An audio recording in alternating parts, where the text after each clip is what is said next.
What's up, guys? Today I'm going to do a video on achieving business success through the right branding strategy. So you're probably asking, does your logo truly represent the value you create for your clients? And I'm asking you, have you been struggling to create a unique identity for your organization or business? If you want to know the secret to formulate a strong brand strategy, stay tuned and we're going to get right into it. All right, take care.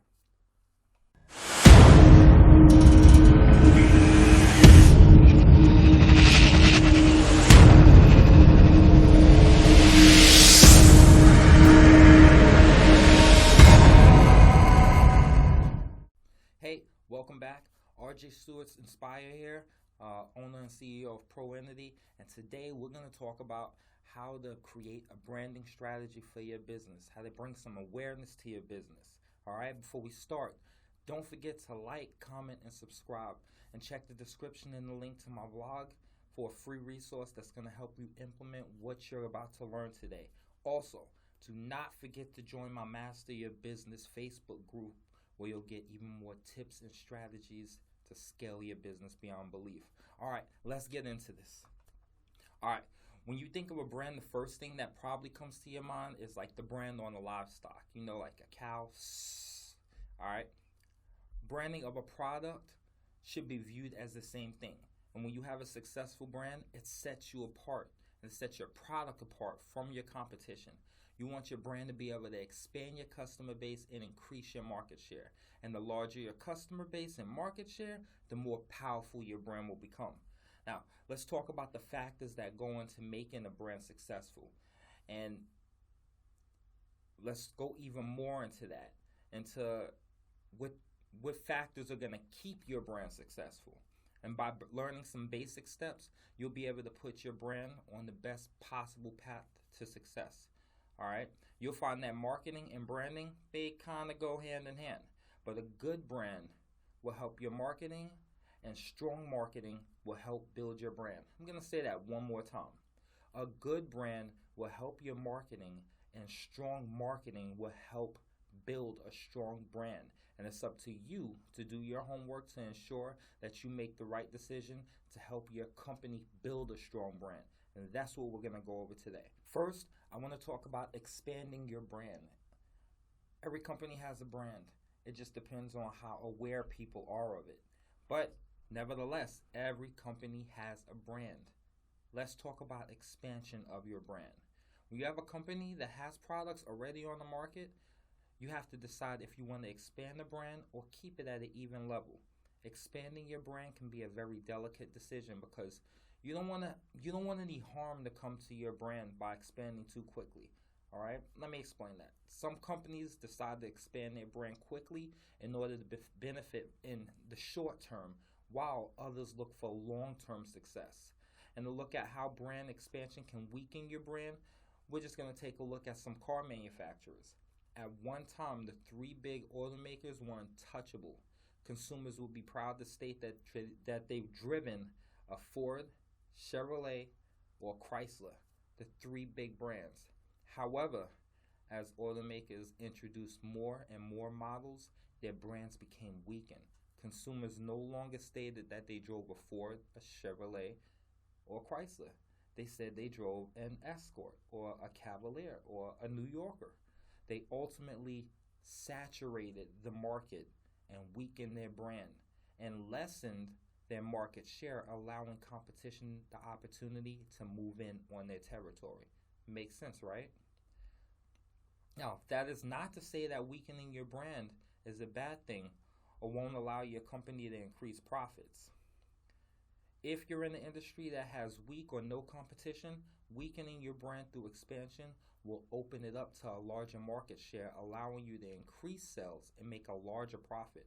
But on the other hand, you have to keep in mind the consumers that want to buy your product or want to be aligned with your brand. Having a brand that is everywhere and open to everyone might not be what consumers are looking for. Think about the exclusivity of some brands like Rolex. Not everyone can afford a watch of that caliber. And that's why the brand is strong. with those consumers who can afford the bottle wash, of course. Now, being exclusive does have its benefits as well as being available to the population at large. So, people buy exclusivity. Sorry, I mess that word up all the time. Let's just say it like this: people buy exclusive stuff. That could strengthen your brand a bunch. But a lot of people have in their mind that their target market is everyone. So I just want you to put a pin in that. Your target market is not everyone. People that purchase Lamborghinis do not watch TV. And that is why Lamborghini does not advertise on TV. The people that can purchase Lamborghinis are too busy working to afford Lamborghinis. Keep that in your mind. Something that I say all the time.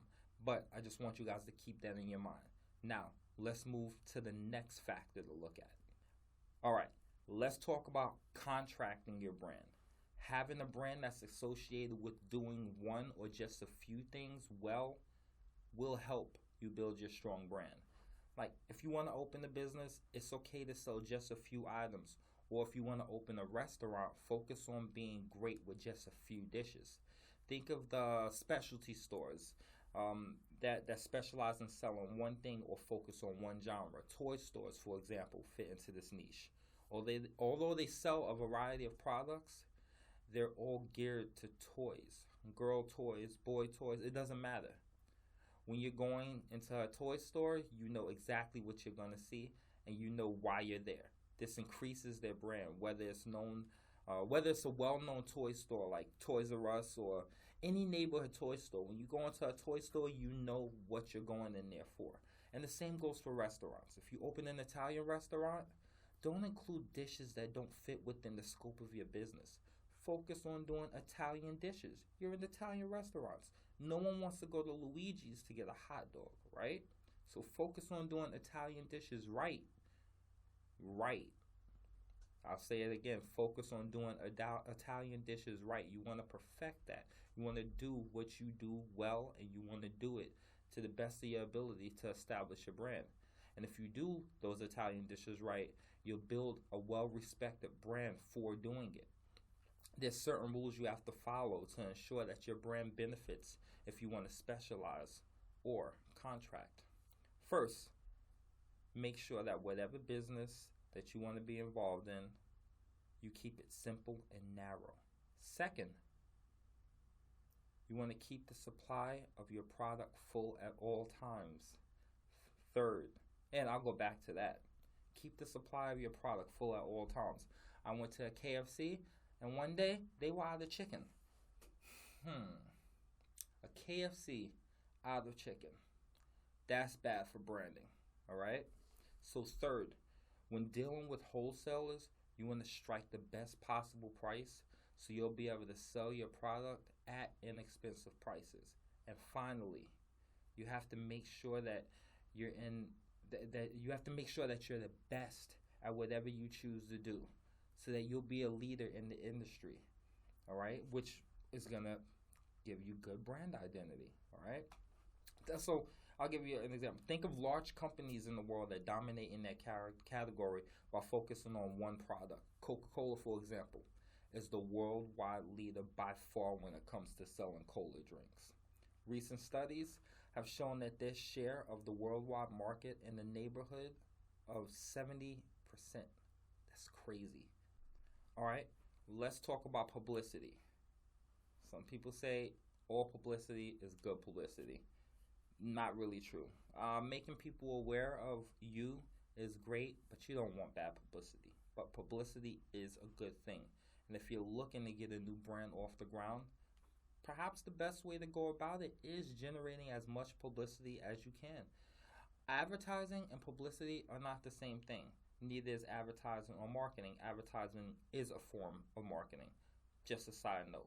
While advertising is another option, publicity is much better at getting a new product or brand going. And unlike advertising, garnering publicity is a lot cheaper. Think about what you want your brand to stand for, and if it's something that's going to be used by people that spend time outdoors, or is it relatable to being outdoors and you can go around the country spreading the message of your new product at an outdoor festival, or county fairs. Make sense? So, show up at the door of sporting events such as X Games and action sports events, pass out flyers, and, give free samples of your product to start creating a buzz amongst consumers that you want to purchase your brand. That's if, you have an outdoor product, that's just giving you an example. And one great way to generate publicity for your brand is to be the first at something. News people love to break news and be the first on the scene of a news story. And with media being so connected across the world, it costs next to nothing, and the news media will do the job for you. And with the advent of social media such as Facebook, Twitter, Pinterest, LinkedIn, it goes on and on. You can create your own buzz about your brand, and that's free of charge. What's better than free publicity? Nothing. All right? And, probably sounds weird for me to say this, being the branding guy, but you don't always have to try to worry about coming up with a catchy slogan for your brand when you're trying to launch it. Just stay focused on building as much publicity for your brand as possible. And this is going to cut down on the initial cost of launching your new brand, so you can use those budgeted funds in other areas that will help make your brand more of a success. And when thinking of strategies to increase your brand awareness, try to approach it as how you can get the most publicity for the lowest cost. Publicity stunts, social media, whatever you can do to build some buzz around that brand, go for it. It doesn't always have to cost.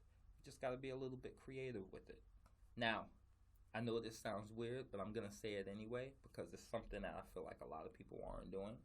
But be authentic. Just hear me out. Consumers are people, and people are guarded by nature. So no matter how well you try to get your message across through advertising, consumers are going to naturally question some of the claims that you make. And this is why the claims that you make in your advertising message have to be true. And you have to be able to back it up. Case studies, testimonials, real testimonials. Don't have your mom give you a fake testimonial. People look this up. People want to know. But that brings your brand credibility, and it needs to reassure customers that your brand does what it says and is of the quality that the advertisement said that it would be, And once you establish this with your consumers, they'll be more apt to tell other consumers about your brand and how it backs up its claims. And that's how you get real testimonials.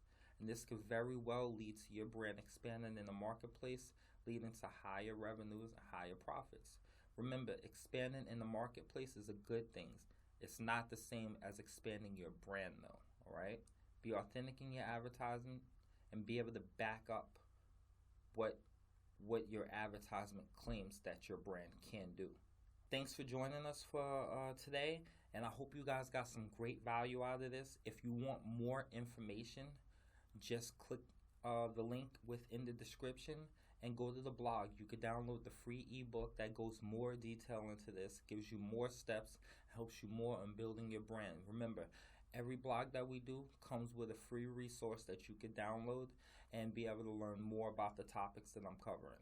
So don't let the steps of building your business's brand intimidate you or cause you to second guess your goals. As long as you take your time and you make informed decisions, you'll be able to bring a new brand to the market and make it successful. And remember, when you do make the decisions that will bring your brand to market, you have to try to think like the consumer. Don't think like you. Don't think like the business owner. Think like the consumer, all right? So, until next time, you guys keep building your brand. Thanks for checking out RJ Stewart Inspires page. Make sure you like, comment, subscribe, and don't forget to join our Facebook group, Master Your Business. All right, the link's below. Until next time, take care.